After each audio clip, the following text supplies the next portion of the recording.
নির্বাহী কমিটির সভাপতি করেছেন, তার নেতৃত্বে আপনারা আমরা আন্দোলন করেছি, ঠিক না?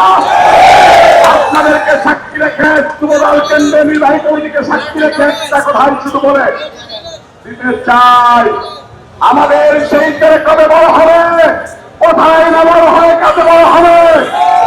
এই গুপ্ত রাজনীতির নেতা এবং কর্মী এবং তাদের পুষ্টিপোষক সকলকে বলতে চাই, আমরা কিন্তু স্বৈরাচার হাসিনা বাহিনীকে এই কাকরাইল মোড়, পল্টন মোড়, চাষবাড়ি মোড়ে এই ব্যারিকেডের সাথে খুঁটির সাথে বেঁধে রেখেছিলাম। আপনারা আমাদের সাধারণ সম্পাদক নুরুল ইসলাম নয়ন বলেছেন, হয়তো তারেক রহমান সাহেব বলবেন না, বলে না এবং বলবেন না, কিন্তু দেশের প্রয়োজনে,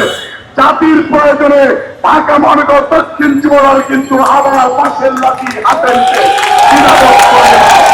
আমাদের মাঝে বক্তব্য রাখবেন জাতীয়তাবাদী যুবদল কেন্দ্রীয় নির্বাহী